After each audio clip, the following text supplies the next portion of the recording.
இன்னைக்கு உலகத்தோட மொத்த பொருளாதாரம் வெறும் 3 நூல் இழையில தான் தொங்கிக்கிட்டு இருக்குன்னு சொன்னா கண்டிப்பா நீங்க நம்ப மாட்டீங்க. பட் அதுதான் உண்மை. முதலாவது பனாமா கால்வாய், இரண்டாவது சுயஸ் கால்வாய், அப்புறம் மலாக்கா நீரிணை.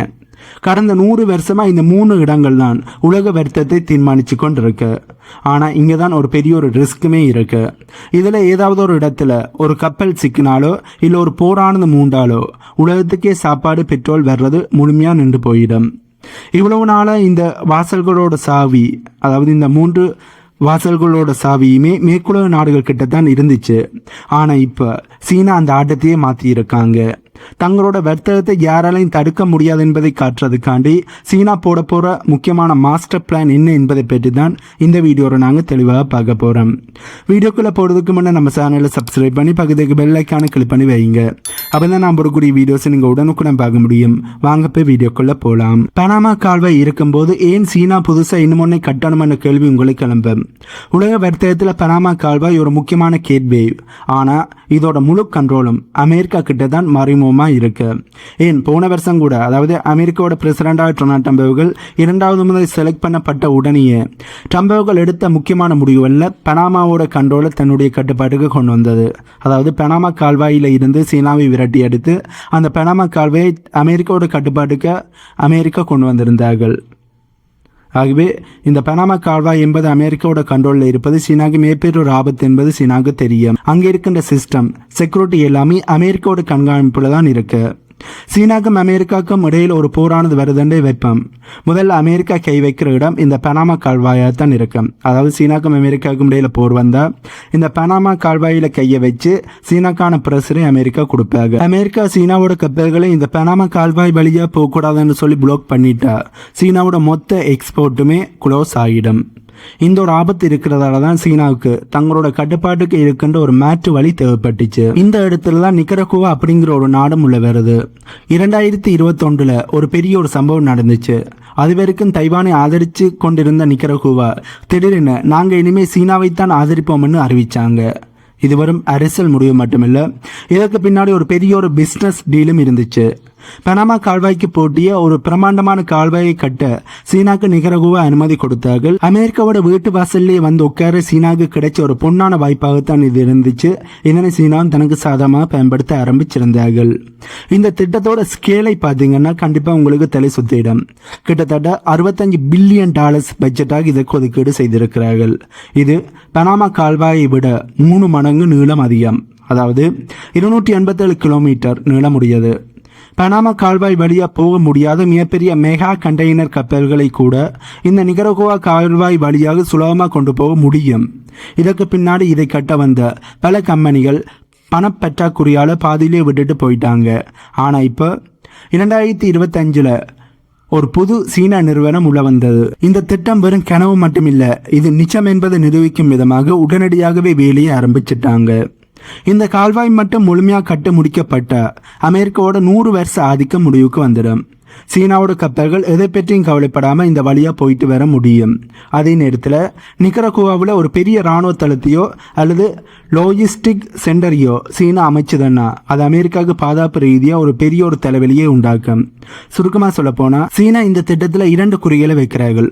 ஒன்று தங்களோட வர்த்தக பாதுகாப்பை உறுதி பண்றது, இன்னும் ஒன்று அமெரிக்காவோட செல்வாக்கை அவங்களோட பகுதியிலே குறைக்கிறது. இது ஒரு சாதாரணமான கால்வாய் மட்டுமில்ல, இது உலக அதிகாரத்தை மாற்ற போற ஒரு மூவாகத்தான் பார்க்கப்படுது. இப்ப நாம உலகத்தோட மிக முக்கியமான பாட்டில் நெக் பகுதிக்கு வரோம். அதுதான் மலாக்கா நீரிணை. சீனாக்கு ஒரு மிகப்பெரிய ஒரு பயமானது இங்க இருக்கு. அதுக்கு பேர் தான் மலாக்கா டைலமா.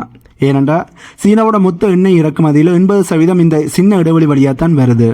சிங்கப்பூருக்கும் மலேசியாவுக்கும் நடுவில் இருக்கிற இந்த குறுகிய பாதையை ஒரு சின்ன போர்க்கப்பலை வச்சு கூட யாராலையும் பிளாக் பண்ண முடியும்.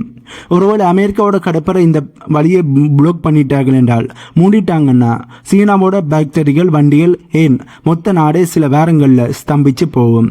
இது சீனாவோட கழுத்தில் இருக்கிற ஒரு கத்தி மாதிரி. இந்த ஆபத்தை தவிர்க்க சீனா பல வருஷமா ஒரு பிளானை போட்டுக்கிட்டு இருந்தாங்க. அதுதான் தாய்லாந்தில் இருக்கிற கிரா இஸ்மஸ் பகுதியை வெட்டி ஒரு பெரிய ஒரு கால்வாயை உருவாக்குறது.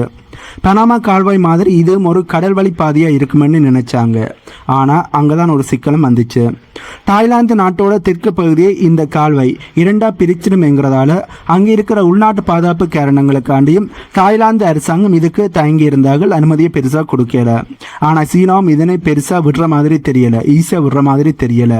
சரி, கால்வாய் வேணாமன்னா என்ன, நாங்கள் வேற ஒரு ஐடியா பண்ணுறோம்னு கொண்டு வந்தது தான் இந்த லேண்ட்ஸ் பிரிட்ஜ். இப்போ 2026 இந்த திட்டம் ஒரு வேகத்தை எட்டி இருக்கு. கிட்டத்தட்ட 30 பில்லியன் அமெரிக்க டாலர் செலவில் தாய்லாந்தோட இரண்டு பிரமாண்டமான டீப் சி துறைமுகங்களை சீனா கட்டுகிறார்கள். இந்த 2 துறைமுகங்களை முனைப்பதற்காண்டி 90 கிலோமீட்டர் தூரத்துக்கு அதிவேக ரயில் பாதைகளையும் கைவேஸையும் அப்புறம் ஆயில் பைப்லைன்ஸையும் அமைக்க போறாங்க. அதாவது ஒரு கப்பல் ஒரு பக்கத்தில் வந்து நின்றதும் ஒரு பக்க துறைமுகத்தில் அந்த கப்பலானது வந்து நின்ற உடனே அதில் இருக்கிற கண்டெய்னர்களை அப்படியே ரயிலுக்கு மாற்றிடுவார்கள். ரயில் மூலம் 90 கிலோமீட்டரை தாண்டி மறுபக்கம் அந்த ரயிலானது அந்த கண்டெய்னர்களை கொண்டு போய் மறுபக்கம் இருக்கிற துறைமுகத்தில் லேண்ட் பண்ணி அங்கே இருக்கிற கப்பலில் லோட் பண்ணும். இதன் மூலமாக கப்பல்கள் மலாக்கா வழியாக சுத்த வேண்டிய அவசியம் இல்லாமல் போகும். கிட்டத்தட்ட 5 நாள் பயண செலவை இதன் மூலம் மிச்சப்படுத்த முடியும். இந்த திட்டம் சீனாவோட பாதுகாப்பு மட்டுமில்லை, இது தென்கிழக்கு ஆசியாவோட பொருளாதாரத்தையே மாற்ற போகுது.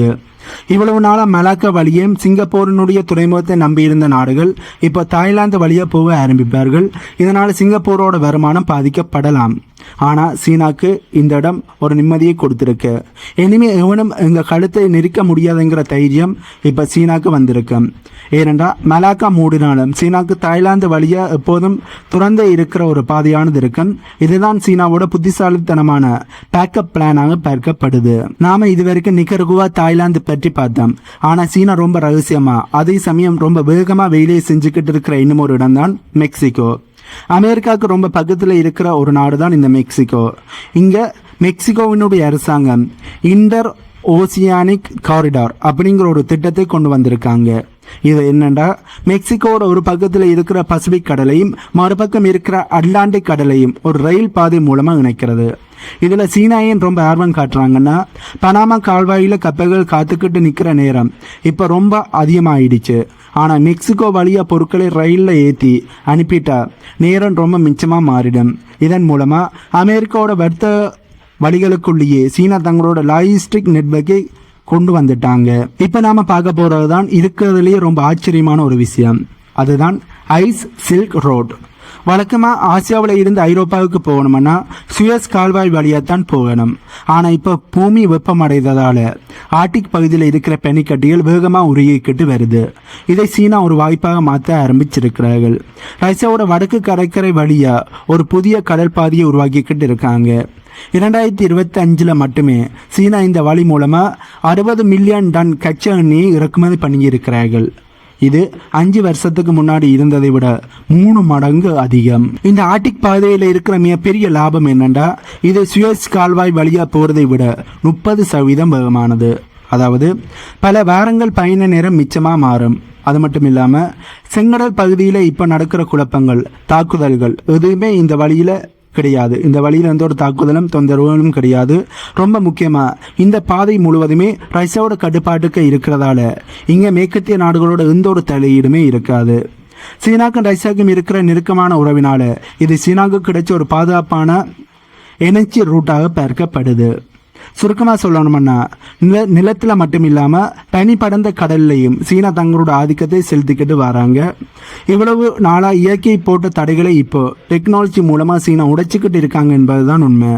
இது வெறும் வர்த்தக பாதை மட்டும் இல்லை, உலகத்தோட அதிகார மையம் மெல்ல மெல்ல மேற்கில் இருந்து கிழக்கு நோக்கி நகருது அப்படிங்கிறதை காட்டுகின்ற ஒரு மிகப்பெரிய ஒரு அடையாளமாக தான் இது பார்க்கப்படுது. இப்போ உங்களுக்கு ஒரு கேள்வி வரலாம், ஏன் சீனா இவ்வளவு இடங்கள்ல முதலீடு பண்றாங்கன்னு. இதற்கு பேர் தான் ரெடண்டன்சி. அதாவது ஒரு கதவு மூடினா இன்னும் ஒரு 4 கதவு திறந்தே இருக்கணும். உலக வர்த்தகத்தோட சட்டம் இவ்வளவு நாளா அமெரிக்கா மற்றும் யூகேவால தான் எழுதப்பட்டுச்சு. ஆனா இனிமே அதை தீர்மானிக்க போறது சீனா கற்ற இந்த புது வாசகங்கள் தான். இவ்வளவு காலம் பூகோளம் தான் ஒரு நாட்டோட தலைவிதியை தீர்மானிச்சுது. ஆனால் இன்னைக்கு பொறியியல் மூலமாக சீனா உலக வரைபடத்தையே மாற்றி எழுதிக்கிட்டு இருக்காங்க என்பதுதான் உண்மை. இது ஒரு புதிய சகாப்தத்தோட ஆரம்பமாக பார்க்கப்படுது. ஆகவே இவ்வளவு நாளாக உலக வர்த்தகத்தை அமெரிக்கா மேற்குலக நாடுகளும் கண்ட்ரோல் பண்ணினார்கள். ஆனால் இப்போ சீனா போட்டிருக்கிற இந்த திட்டத்தின்படி சீனா உருவாக்குகின்ற கடல் பாதையாக இருக்கட்டும், லேண்ட் ரூட்டாக இருக்கட்டும், பனி பாதைகளாக இருக்கட்டும். இது அனைத்துமே இனி இந்த உலகத்தினுடைய வர்த்தகத்தை சீனா தான் கட்டுப்படுத்த போறார்கள் என்பதை உலக நாடுகளுக்கு சொல்லாமல் சொல்லியிருக்கேன்னு தான் சொல்லணும். இது அமெரிக்கா மற்றும் மேற்குலக நாடுகளோட மிக பிரமாண்டமான வீழ்ச்சியாகத்தான் பார்க்கப்படுது. ஆகவே சீனாவோட இந்த திட்டங்கள் வெற்றி அளிக்குமா இல்லையா என்பதை பற்றி உங்களுடைய கருத்துக்களை கிழக்குமெல்ல சொல்லுங்க. இந்த வீடியோவில் நான் சொன்ன தகவல்கள் உங்களுக்கு புதிதாக இருந்திருக்குமென்னு நம்புறேன். இந்த தகவல்கள் உங்களுக்கு புதிதாக இருந்தால் இந்த வீடியோக்கு லைக் பண்ணி நம்ம சேனலை சப்ஸ்கிரைப் பண்ணி பக்கத்துக்கு பெல் ஐக்கானை கிளிக் பண்ணி வைங்க. அப்பதான் நான் போடக்கூடிய வீடியோஸை நீங்கள் உடனுக்குடன் பார்க்க முடியும். இன்னும் ஒரு புதியதான தகவல்கள் உள்ளடங்கிய புதிய வீடியோவில் உங்களை நான் மீட் பண்ணுறேன்.